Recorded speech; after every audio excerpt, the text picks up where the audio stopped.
Hello everyone, and welcome to English Story Radio channel. Today, I'm excited to share an English story with you. If you enjoy this story and want to see more like it, please don't forget to hit the subscribe button and turn on notifications. That way, you'll be the first to know when I upload new content. Without further ado, let's get started.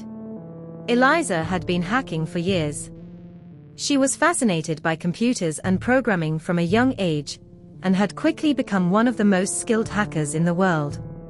She had worked on some of the most challenging projects imaginable, from taking down corrupt governments to exposing massive financial frauds. But her latest challenge was her biggest yet: to track down the stolen cryptocurrency from the American central bank. Eliza had been approached by the bank's CEO, who had promised her a substantial reward if she could locate the stolen funds. Eliza had eagerly accepted the challenge, but she knew it wouldn't be easy. She had to be extremely careful to avoid detection by the bank's security systems.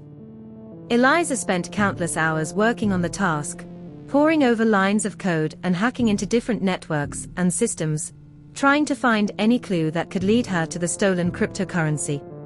She knew she was getting close when she finally found a lead on a dark web forum. The lead was a man named Jack, who claimed to have information about the stolen funds. Eliza was suspicious of Jack, but she needed the information, so she decided to take the risk. She reached out to him and arranged a meeting in a deserted alleyway. Eliza arrived at the meeting spot, and Jack was waiting for her. He was a shady character, with a sinister look in his eye. He said he had the information that Eliza was looking for, but it would cost her a lot of money. Eliza knew she had to pay the price, and she agreed to give him the money. As she reached for her wallet, she saw a group of police officers approaching them. She immediately realized that Jack had set her up. She tried to run, but the police caught her and arrested her on the spot. She was taken to jail, charged with hacking and theft. Eliza's future looked bleak, but she refused to give up. She knew that the stolen cryptocurrency was still out there, and she was determined to find it. She spent months in jail, working on her case and gathering evidence to prove her innocence. Finally, the day of the trial arrived. Eliza presented her evidence to the court, and the judge was impressed with her skills and determination. The judge found Eliza not guilty of all charges and awarded her a medal for her bravery and commitment to justice. Eliza was finally free, but she knew that her work wasn't done yet.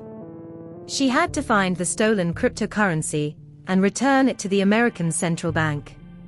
She began working on the task again, but this time, she was more careful. She knew that the authorities would be watching her every move, so she had to be even more cautious. Eliza spent months tracking down the stolen funds, hacking into different networks and systems, and following up on leads. She finally traced the funds to a secret location in the Cayman Islands.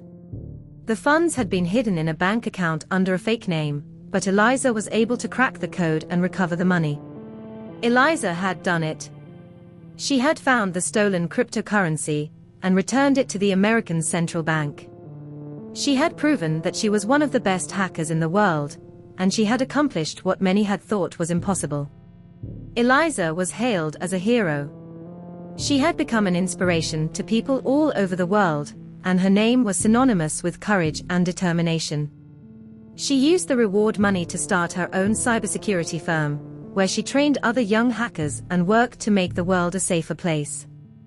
Years went by, and Eliza's firm became one of the most successful. Julia's heart was pounding as she typed in the final code that would unlock the location of the stolen funds. She had been working tirelessly for weeks, following leads and tracing transactions, all in an effort to uncover the hacker responsible for the biggest cyber theft in history. As she hit enter, a message appeared on her screen. Location identified. Funds transferred to an offshore account. Julia's heart sank. She had been so close. But she wasn't ready to give up just yet. She studied the code on her screen, trying to find a way to track down the account. She knew that if she could just find the money, she could trace it back to the hacker. But she needed help.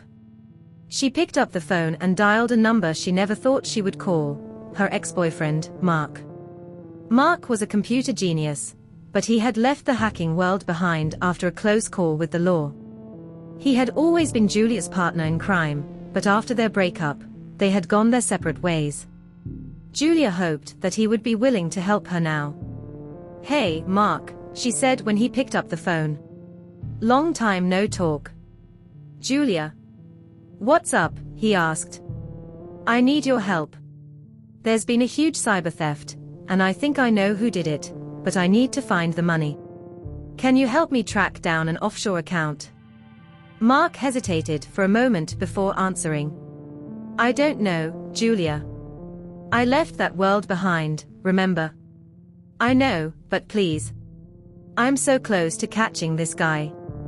I just need a little help." Mark sighed. "Okay. Send me the code, and I'll see what I can do." Julia sent Mark the code and waited anxiously for a response. A few hours later, he called her back.